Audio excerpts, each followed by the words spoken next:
Hello and welcome back to another episode of the Think Inclusion podcast. This week I'm talking with Mark Wilson, a personal trainer and online coach who discusses his journey with challenges in a conservative upbringing through to finding his identity within the LGBTQ plus community.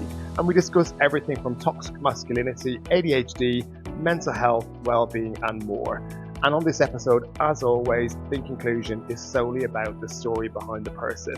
Mark gives us an honest and open insight throughout the episode and gives us tips that we can use to stay on top of our physical and mental well-being every single day.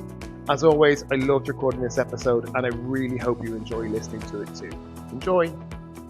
Hello and welcome back to another episode of Think Inclusion podcast. My name is Garry Clarke-Strange, my pronouns are he, him, and I'm delighted to be back to host another episode with you with another fantastic guest. Today we are joined by the lovely Mark. Hello. How are you, Mark? I'm good, thank you. How are you? I'm really good, and I'm so happy to have you on the podcast. Myself and Mark, we've been friends for a couple of years now, I guess. Years, yeah. Yeah, we've known each other for a while, and we talk a lot. I used to be a client of Mark as he was my personal trainer for a long time as well, and having him on the podcast is an utter privilege today for me. So thank you for agreeing to come on, Mark. Thank you very much. I'm excited. Do you want to start by introducing yourself and tell us a bit about you? Sure. So my name is Mark. Describe myself as he, him. I'm from Worcestershire. Lived in London for like 20 years. Lived in Sydney for a year. I've been qualified as a personal trainer for nearly 11 years, and I've been working as an online coach for nearly 5 years. I always forget you lived in Sydney for a year. I always forget it. I don't know why. Yeah. I moved to Sydney. So I qualified as the PT and moved straight to Sydney because I knew it was such a fitness orientated city. And I wanted to do a year out, and I wanted to do it before I was 30. For visa reasons, and it was the best coaching I could have ever had, just because they take it so seriously, and the work-life balance out there is just brilliant. I'm from Worcester originally, and so I've moved back to Worcestershire now, and I live on my own, and I'm just carrying on working as an online coach now. And we're going to get into your coaching business as we go through today. The theme of the podcast, well, as with all episodes of Think Inclusion, it's about you and your story. That's the whole point of the podcast. But we're going to cover quite a few topics today, and we've had a discussion about the things we're going to talk about. And really, from knowing you and knowing your story, we're going everywhere. Really, from toxic masculinity to fitness to sexuality to neurodiversity, and probably a little bit more in between, knowing me and you, how we talk. But if we start, I guess, by your experience where, when you've talked to me in the past, you've talked about when you were younger and you went to drama school and you started to, as you kind of describe it, finding your tribe. Talk to me about what happened back then. Give me a bit of background into your experience there. Well, I was very fortunate as a child. I grew up in a very privileged family. I had very, very, very, very supportive parents. I never had to ask for anything. We went on lovely holidays. I went to a lovely school. But unfortunately, because they were quite conservative, I think I probably knew from the age of, 6, 7, that there was something a little bit different about me. And then by the time I was 11 or 12, I knew I was definitely gay. But when I left school, I moved to London, and I auditioned for about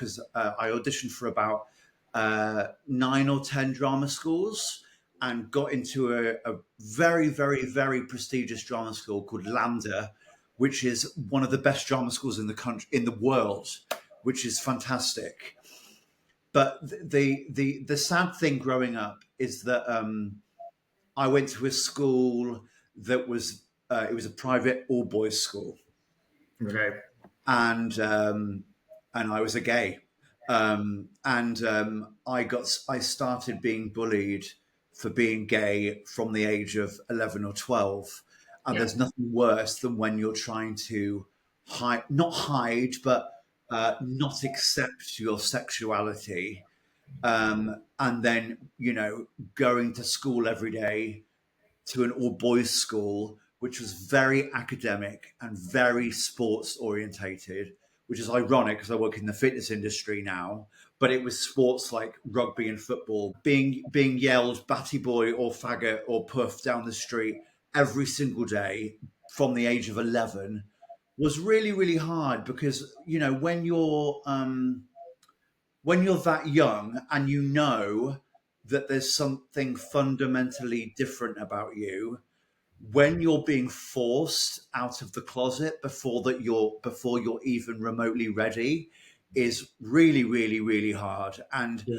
I used to wake up in the mornings and pretend to my mum that I felt sick just so I didn't have to go in on the days where it was like a sports day where we had to play rugby and football, because the thought of it just absolutely terrified me. It resonates totally with me, Mark. I had really similar experiences. Not, I was in an all boys school as well, in a public school in Ireland, but it was the same type of experience. And I think it's probably why people like me and you have such an affinity, because we have got quite similar backgrounds growing up, where from early on, probably before we even truly understood what our sexuality meant, we were being shamed for it. In reality, that's exactly what was happening. Yeah. So how did it keep going with your story then? So what was happening post that time? Okay, so I eventually, so it was a school that continued into the sixth form, Yeah. and luckily by the sixth form we could choose what sport we wanted to do. And luckily, one of the choices was dance, and so I did dancing. It was me and 15 girls. And because I was a huge Michael Jackson fan, I basically taught them all the Michael Jackson routines, which was brilliant. And Yeah. at that point, I kind of thought, you know what? I don't care what anyone thinks. I don't care that I'm in a class with 15 girls. I don't care that everyone else is playing rugby and football. I just want to dance. But the sad thing was, like I said before, because I grew up in quite a conservative family, all I wanted to do was dance. Yeah. And my dad, God rest his soul, unfortunately, he passed away last year. He told me that I wasn't allowed to do it because dancing was for girls. And it broke my heart because all I wanted to do was dancing, and he Yeah. wouldn't let me do it. And he pushed me into rowing, which was the only kind of, quote unquote masculine sport that there was. And I loved it, but all I wanted to do was dance. Yeah. So I got to the end of my sixth form. I wasn't sporty, as I said. I wasn't very academic. I did drama, art for A levels, and I thought I don't want to go to university. So I would love to audition for drama school. So like I said, I auditioned for like 9 or 10 drama schools. Some of them were musical theatre, but I stood absolutely no chance whatsoever. We would do the dance audition, and obviously I was amongst kids who'd been dancing since they were 3 years old. Yeah. And my experience was teaching a load of 15-year-old girls Michael Jackson choreography. First round, I was out. Wow. So I auditioned for they call them it's ironically it's called straight acting. So I auditioned for places like Mount View and RADA and Lambda, and thank goodness Lambda was my last audition out of 10, and I thought, I'm screwed. Like I've been rejected from 9 drama schools, and I got in, and I spent 4 years there. How was that? Absolutely wonderful, absolutely wonderful. And it's so funny whenever I told anyone, oh, I go to drama school, they said, oh my god, there must be so many gays there. And ironically, there weren't. I was the only one in my year. Okay. Because it was a different type of acting. I don't know whether you've heard of Stanislavski, but it's a type of it's a technique of acting that you teach at straight acting drama schools. So they call Okay. it acting or musical theatre acting. It's nothing to do with straight or gay or anything. Being the only gay then in the year, like, because again, it's not what I would expect. Hearing you say drama school, I have a vision of like, I think there's different. a stigma attached to drama school where you imagine all the boys are going to be gay. But then Yeah.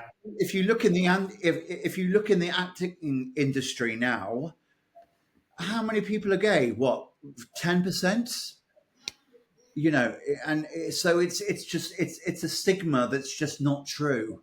Yeah. Uh, but I loved it because we within the third week of being in there, I thought, oh my goodness, I've spent the last 10 years in an all boys, very toxic private school where all I've been doing is being forced to play rugby and football. And now suddenly I'm doing the thing I love. We did dancing, we did singing there, we did improvisation, we did physical theatre, all the things that I love. And suddenly I was in an environment where not only did I feel inclusive because no one cared that I was gay, Yeah. but also I was doing all the things that I loved, which had been such a difference. And, you know, moving from a very white predominant private school in Worcestershire to a drama school in London at 18 with people from all different walks of life was just absolute perfection. It was brilliant.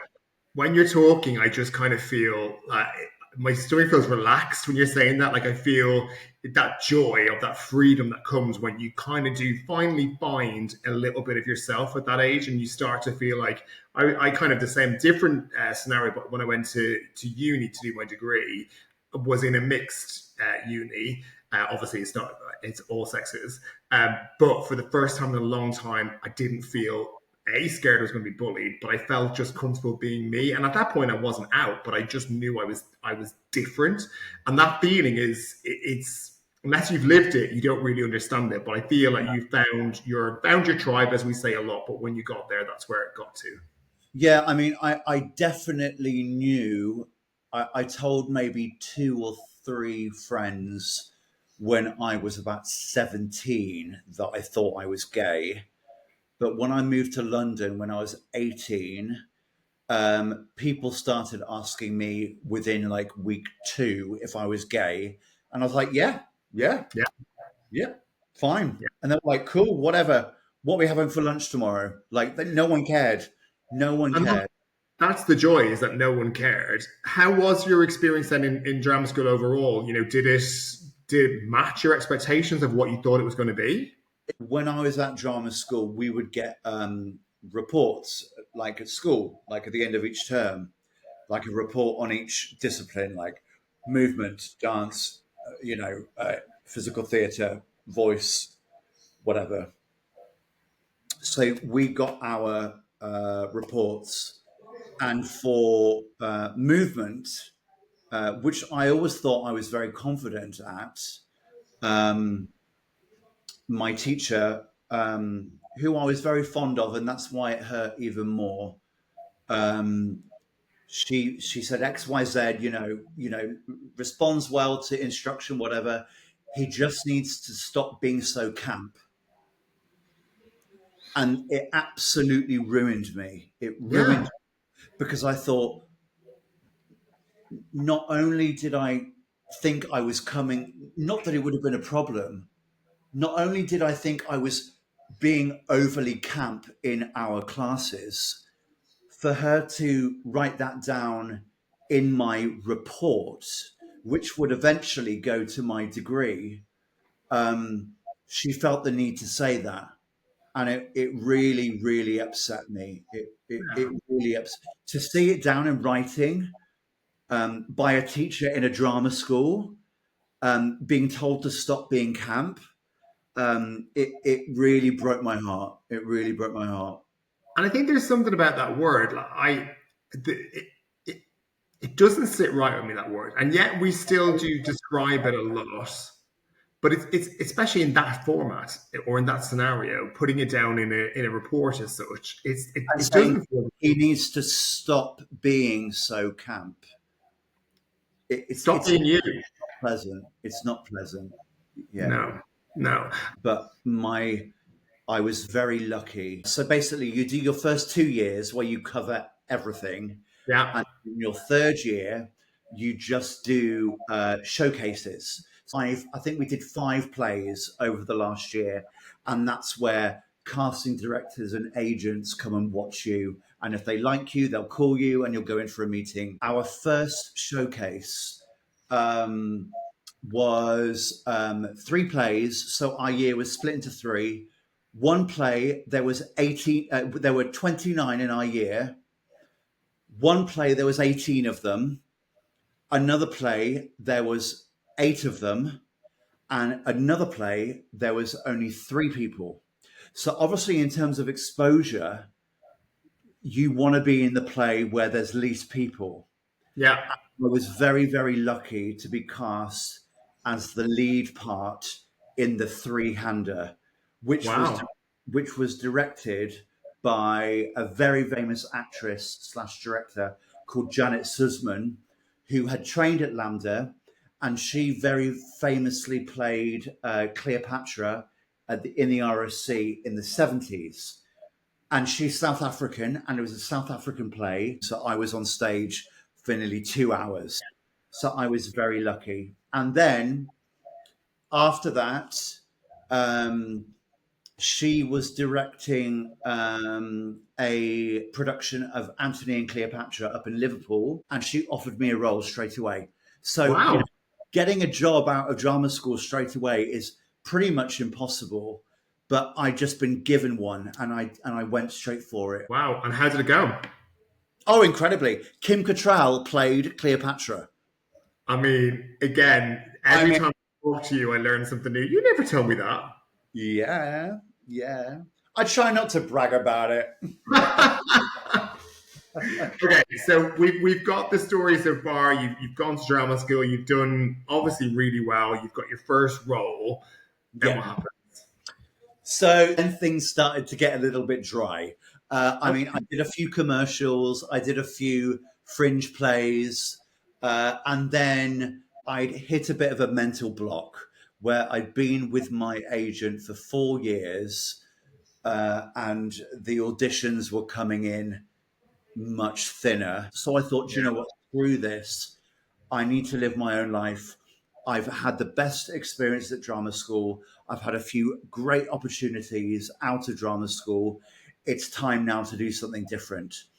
So I sat down with my 2 best friends. I said, I need a change in my life. What do I do? And they were like, right, let's go through your skills. They were like, you're an actor. You're good at talking with people. You're very empathetic, and you love to help people, and you love going to the gym. So they said, why don't you train to be a PT? So I did. So I did a course for about 3 months. And then the month after that, I was out in Sydney, and they'd give me a job straight away. And that's that. And it's interesting because when we were talking before as well, you talked about some of the experiences that you'd had in the entertainment industry. Is that what I should say? The acting industry? I don't know what I should say. Yeah, whatever, yeah. Had been around kind of commentary as well about your style not being masculine enough. And then you go from that into what I kind of consider to be a very hyper masculine industry. Yeah, it's a tricky one. Like I said, I went to Australia for 10 months, and then I came home, and then I joined a gym as a PT. Most of my clients were in the LGBT community, but it wasn't really until I became an online fitness coach where I experienced the fear and the anxiety that so many people in the LGBT community have about even walking towards a gym or walking in a gym. A gym can be a very toxic, masculine environment. And to a lot of gay people, that could be very intimidating. So basically, I was doing face-to-face PT. Then it got to COVID, and I suddenly didn't have a job. Yeah. Because obviously I couldn't go to the gym and I couldn't train people anymore. So I got contacted by this company and they said, have you ever considered online coaching? And to be honest, I'd never really thought about it before because I love that kind of human interaction. And they said, you should do it, especially now, because, you know, people have got gym equipment at home and you can start before the gym's open again. And I thought, do you know what? What the hell? I'll do it. Yeah. Then the lockdown lifted slightly, and I sat with my business mentor, Chloe, and she was like, "You need some kind of niche because there are a million online coaches out there, and you need something that defines you, that people can relate to." And I was following all of these straight. And I don't mean to demean, straight PTs in any way whatsoever, but it was all very like, huh, huh, huh. Do you want to do this? Do you want to do that? Get off your ass, do this. And I was like, that just isn't me at all. And if I was a vulnerable gay man, I would find that very, very, very scary. Yeah. So she said, you're in the LGBT community. Why don't you use your niche to attract people from the LGBT community? And that's what I did. So I rearranged my Instagram and made my own website and specifically, I put reels and posts on Instagram talking about how just because you're gay, it doesn't mean you're not qualified to go to the gym. Yeah. Well, listen, it worked. You bagged me as a client as well, which is great, and I'm so thankful for that. I follow other online coaches who are in the LGBT community who they're trying to kind of copy that format of like being really, really masculine. Yeah. And the lovely thing is that I would say at least half of my clients that I have, when they first approached me, they said that the main reason that they are terrified of going to the gym is because their fear of being judged, their fear of being looked at, their fear of doing the wrong thing, and the strong masculine guys looking at them thinking you're crap. And that's where I kind of stepped in, because I started going to the gym when I was 17 years old, and I felt exactly the same. And that fear gradually wears away. And now, and I'm so lucky and I feel so privileged. And this is why I love my job. I've had clients who have never, ever stepped into a gym in their life because they're terrified of being judged. And just through my type of training and support, they now go 5 times a week without fear, and they absolutely love it, which makes me so happy. You create such a comfortable space, and I know that from being your client. I've been really lucky. I'd had some face-to-face personal trainers too in my life before I started training with you, who had been amazing and had both been incredibly supportive and open, and had made me feel very comfortable in the physical space as face-to-face trainers. And then I started coming into this world post-COVID of online training. But I really wanted to work with someone who I felt I could have a conversation with, where we had very similar thoughts and interests and also experiences. And that's the difference that it was. And I mean, I've come from a place as well where I'm a true believer in the benefit of fitness supporting my mental health, and how that could, really, really help me to stay on top of my mental health, because I'd had some challenging times in the past. And I know from working with you and the conversation where you can just actually be honest with each other, and maybe it's from a shared lived experiences in the background. We've talked about some commonalities, but definitely I found working with you was that I could just create that space where I could just be in my own head, still be doing what I wanted to do with my body and my physical well-being as well, but my mental well-being is something that I think working with someone who you can just have those open conversations with is just amazing, right? Totally, totally. So what I do with all my clients is that every week we have a face-to-face video chat. Yeah. And I find that very, very important because it helps me get to know them, makes things a little bit less formal, and it just engages more of a conversation. Like we can have conversations like me and you are having right now, Yeah. and it just makes everything a lot more enjoyable. And I love that. But also have the personal conversation as well. Like we've talked about everything because we were building that bond together. Stupid stuff. A lot of conversation about pop music as well. Right, so we're going down a road here where we're talking a bit about mental health as well and the benefits that come with, for you as you kind of were getting your own comfort within the industry. But on top of that, because I know you, I know that you are self-diagnosed with ADHD. Yeah. So on top of all those challenges, what does that do for you as someone who's running your own business, but on a day-to-day basis? Yeah. So what I've learned from, I'm just to make it very clear, like you said, I'm not formally diagnosed as ADHD, but I've seen two doctors who I've described my symptoms to, and they've both said, "Look, it's pretty clear that you are. You could wait 2 years for a formal diagnosis, which is going to cost money as well. I'm here to tell you that I think you probably do. Yeah. Whether it says it on a piece of paper or it doesn't, you're going to have to live with it for the rest of your life."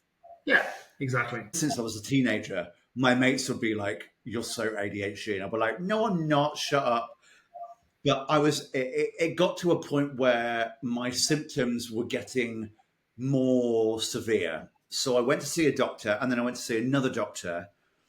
And they said, describe your symptoms to me. And I said, I'm all or nothing. Like I'm either completely not interested or I'm interested 100%. I can get very easily distracted. And when I commit to something, I love to commit to something 100%, or I have absolutely no interest whatsoever. Yeah. I'm very obsessive about things. If I watch a TV show and I enjoy it, I watch it 10 times. And they were like, okay, you can stop talking now.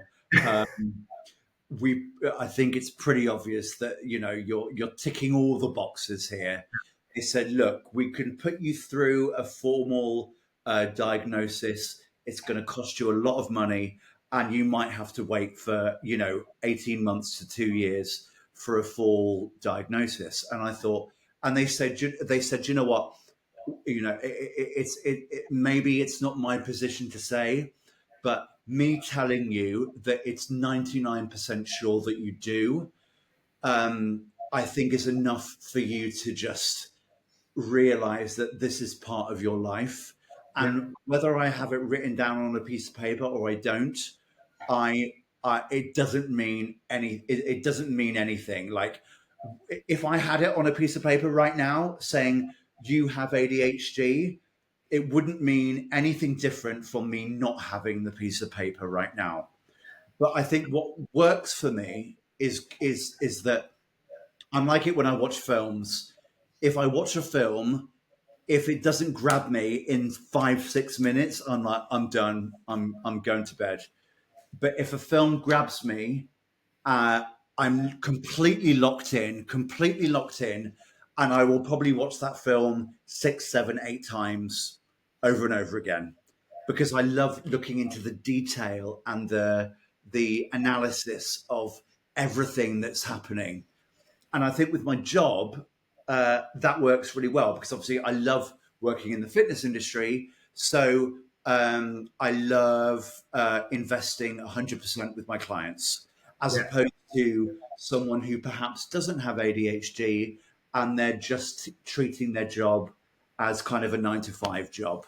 But I know because I'm sure that I have ADHD and I have such a passion for fitness, I know that once I get my head into something, I will give it 100%. Yeah. And I think it's important we talk about openly, there is a bit of a stigma around non-diagnosed, and I don't even know why I just did that, but there is a bit of a stigma around this. But the reality is it is so difficult to get a diagnosis. And, some people do go down that route. I know other people who have chosen not to go down the route because there's a level of acceptance and potentially masking they've done for majority of their life, where they just know now how to exist as them. And whether you have a piece of paper or not that tells you it, it's not really going to change anything other than those who might be seeking, a medication for it. But actually, I think we need to get to a point where we are more accepting of what neurodiversity truly means. And the fact that we're all talking about it more is just a general good thing to do because we're all more aware of it. I've been on calls with you, Mark, where I have seen that ADHD brain literally jump from topic to topic. But because we talked about it so much, I just know that's just you. That's just how your brain works. And that's authentically part of what I love about you. That's you. Yeah. Yeah. And, I used to be embarrassed by it because I think in school, especially before I even knew what ADHD was, if there was a class that I was in that I had no interest in, there was like a barrier where no information could go into my head. But then when I did the dancing with the Michael Jackson choreography, I was like, bam, bam, bam. And I knew absolutely everything. It's just it's so interesting, isn't it? Like if something doesn't grab your brain immediately, it never will. It never will. But, it's like, we've had conversations about Spice Girls and Girls Aloud and the Sugar Babes. We know everything about them because we've looked up everything about them online. We've watched every interview about them on YouTube. And that's what we find fascinating. I know, obviously there's things that might enhance our life that might benefit us better. But the fact that we have a passion for that, I think is really lovely. I listen. We all have to be uniquely ourselves, and whether that is our obsession with pop music in a sense, and the many random texts that we send each other. But it's this commonality, and I think it's so important that we all surround ourselves by people who we can just be comfortable with, and just other people might look at it differently and go, why are they so interested in that? Well, that's okay. Why do you care? Yeah. But there's other things that I've talked before about, I'm not interested in going and talking about football or talking about golf. That's just me personally. But I think we all have got to, we said this right at the start of the podcast, and we talk about it a lot, especially, I think maybe more so in the LGBT community, about finding your tribe. And then once you've found them, holding them really, really close to you, because actually they think and they have very similar experiences to you. Yeah. We're going to come towards the end of the podcast, and there's a few, like we've jumped around a few different topics today, which has been, again, I always say I learn something more every time I talk to you. But if you're thinking about you in your role now as someone who is an expert in the fitness field, and the whether you're in the LGBT community or not, people out there are looking for advice or guidance around why to bring exercise into your life. What final tips would you give to people from your own experience? I would say, being completely honest, I deal with anxiety, especially in the lockdown. I had panic attacks, and it has affected my life since then. Anyone who is lacking in motivation to go to the gym or do any exercise, especially, look at a day like today. It's beautiful. We're coming into spring. I promise you, just from experience, I've gone through some, like I said before, but my dad passed away last year. I've had 3 seizures since my father passed away. And you tend to spiral out of control and just want to sit home and lie on the sofa and watch television.